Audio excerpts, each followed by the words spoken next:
ഉൾക്കടലിൽ ഇറാനിയൻ സമുദ്രാതിർത്തിയിലേക്ക് കടക്കാൻ ശ്രമിച്ച US യുദ്ധക്കപ്പലിനെ ഇറാനിയൻ നാവികസേനയുടെ ഹെലികോപ്റ്റർ തടഞ്ഞതായി ഇറാനിയൻ സ്റ്റേറ്റ് TV റിപ്പോർട്ട് ചെയ്തു. പ്രാദേശിക സമയം ബുധനാഴ്ച രാവിലെ 10 മണിയോടെ സമുദ്രാതിർത്തിയിലേക്കെത്തിയ USS ഫിറ്റ്സ് ജെറാൾഡ് എന്നറിയപ്പെടുന്ന US നാവികസേനയുടെ നശീകരണ കപ്പലിനെ നേരിടാനാണ് ഇറാൻ സൈന്യം ഹെലികോപ്റ്റർ അയച്ചത്. ഇറാനും ഇസ്രയേലും തമ്മിലുള്ള 12 ദിവസത്തെ സംഘർഷത്തിനു ശേഷം ഇറാനും US സേനയും തമ്മിലുള്ള ആദ്യത്തെ നേരിട്ടുള്ള ഏറ്റുമുട്ടലാണിത്. സംഘർഷ സമയത്ത് ഇറാൻ ആണവ കേന്ദ്രങ്ങളെ US ആക്രമിച്ചിരുന്നു. ബുധനാഴ്ച US കപ്പലിന് മുകളിലൂടെ പറന്ന ഹെലികോപ്റ്റർ സമുദ്രാതിർത്തി കടക്കരുതേ എന്ന് മുന്നറിയിപ്പും നൽകി. ഇതോടെ പ്രദേശം വിട്ടുപോയില്ലെങ്കിൽ ഇറാനിയൻ വിമാനങ്ങളെ ലക്ഷ്യമിടുമെന്ന് US യുദ്ധക്കപ്പൽ ഭീഷണിപ്പെടുത്തി. ഇതിന് മറുപടിയായി സംയോജിത വ്യോമ പ്രതിരോധ സംവിധാനത്തിന്റെ പൂർണ്ണ സംരക്ഷണത്തിലാണ് ഹെലികോപ്റ്ററെന്ന് ഇറാൻ വ്യക്തമാക്കി. പിന്നാലെ US യുദ്ധക്കപ്പൽ തെക്കോട്ട് പിൻവാങ്ങിയതായി റിപ്പോർട്ടിൽ പറയുന്നു. US യുദ്ധക്കപ്പൽ ഇറാനിയൻ സമുദ്രാതിർത്തിയോടെ എത്രത്തോളം അടുത്തായിരുന്നുവെന്ന് വ്യക്തമാക്കിയിട്ടില്ല. അതിനിടെ തങ്ങളുടെ ആണവ പദ്ധതി അവസാനിപ്പിക്കില്ല എന്ന ഉറച്ച നിലപാടിൽ ഇറാൻ പ്രസിഡന്റ് മസൂദ് പെസഷ്കിയാൻ ബുധനാഴ്ച വ്യക്തമാക്കിയതുപോലെ ഇറാൻ ആണവ നയങ്ങളിൽ നിന്ന് പിൻവാങ്ങില്ല എന്നാണ് ലഭിക്കുന്ന റിപ്പോർട്ട്. ഇസ്രയേൽ വീണ്ടും ആക്രമണം നടത്തിയാൽ പൂർണ്ണമായും പ്രതിരോധിക്കാൻ ഇറാൻ തയ്യാറാണെന്നും അദ്ദേഹം പറഞ്ഞു. അദ്ദേഹത്തിന്റെ പ്രസ്താവന ഇറാൻ വിദേശകാര്യമന്ത്രി ഫോക്സ് ന്യൂസിനോട് നിലപാട് വ്യക്തമാക്കിയതിന് പിന്നാലെയാണ്. ഇറാൻ യുറേനിയം ഉൽപാദനം തുടരുമെന്നും എന്നാൽ ആണവായുധം നിർമ്മിക്കാനുള്ള ആഗ്രഹമില്ലെന്നും അദ്ദേഹം പ്രതികരിച്ചിരുന്നു. അമേരിക്കൻ പ്രസിഡന്റ് ഡൊണാൾഡ് ട്രംപ് പറയുന്നു, ഇറാൻ ആണവായുധം പ്രയോഗിക്കരുത് എന്ന്. ഞങ്ങൾക്കും അതിൽ യാതൊരു എതിർപ്പുമില്ല. കാരണം ആണവായുധങ്ങൾ നമുക്ക് വേണ്ടിയല്ല, അത് നമ്മുടെ മതപരവും രാഷ്ട്രീയപരവുമായ നിലപാടാണ് എന്നാണ് അദ്ദേഹം വ്യക്തമാക്കിയത്. അമേരിക്കൻ ആക്രമണങ്ങൾ കൊണ്ട് ഇറാന്റെ ആണവ പദ്ധതിക്ക് തകരാർ വന്നിട്ടില്ല എന്നും അദ്ദേഹം വ്യക്തമാക്കി.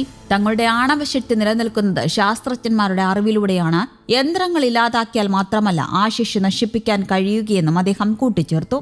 അതേസമയം ഇസ്രയേൽ കഴിഞ്ഞ കുറേ മാസങ്ങളായി ഇറാന്റെ ആണവ ശാസ്ത്രജ്ഞന്മാരെ ലക്ഷ്യമാക്കി ആക്രമണങ്ങൾ നടത്തുകയായിരുന്നു. അതിന്റെ മറുപടിയായി ഇറാനും ഇസ്രയേലിനെ തിരിച്ചടിച്ചതായി പെസഷ്കിയാൻ പറഞ്ഞു.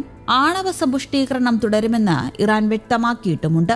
സ്റ്റെൽത്ത് ബോംബർ ആക്രമണത്തിൽ ഇറാന്റെ ആണവ കേന്ദ്രങ്ങൾ തകർത്തുവെന്നാണ് അമേരിക്ക അവകാശപ്പെടുന്നത്.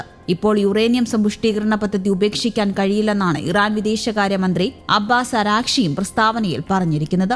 നാശനഷ്ടങ്ങൾ ഗുരുതരമാണ്. അതിനാൽ ആണവ സമ്പുഷ്ടീകരണ പദ്ധതി നിർത്തിവച്ചിരിക്കുകയാണ്. എന്നാൽ തങ്ങളുടെ അഭിമാനത്തിന്റെ പ്രശ്നമായതിനാൽ ആണവ സമ്പുഷ്ടീകരണം തുടരുക തന്നെ ചെയ്യുമെന്നും അരാക്ഷി പറഞ്ഞു. ആക്രമണങ്ങൾ നടത്തിയെങ്കിലും അമേരിക്കയുമായി ഇനിയും ചർച്ചകൾക്ക് തയ്യാറാണെന്നും അരാക്ഷി നേരത്തെ അറിയിച്ചിരുന്നു. ഇതിന് പിന്നാലെയാണിപ്പോൾ യുദ്ധക്കപ്പലുകൾ അയച്ചിരിക്കുന്നത്. എന്നാൽ അത് നേരിട്ടുള്ള ചർച്ചകളായിരിക്കില്ലെന്നും അദ്ദേഹം കൂട്ടിച്ചേർത്തിട്ടുണ്ട്.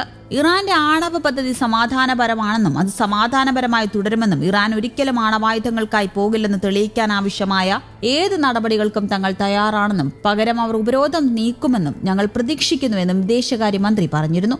ആക്രമണങ്ങൾ ഇറാന്റെ സമ്പുഷ്ടീകരിച്ച യുറേനിയത്തെ എങ്ങനെ ബാധിച്ചുവെന്ന് ഇറാന്റെ ആണവോർജ്ജ സംഘടന വിലയിരുത്തുകയാണെന്നും കണ്ടെത്തലുകൾ അന്താരാഷ്ട്ര ആണവോർജ്ജ ഏജൻസി അറിയിക്കുമെന്നും അരാക്ഷി പറഞ്ഞിരുന്നു.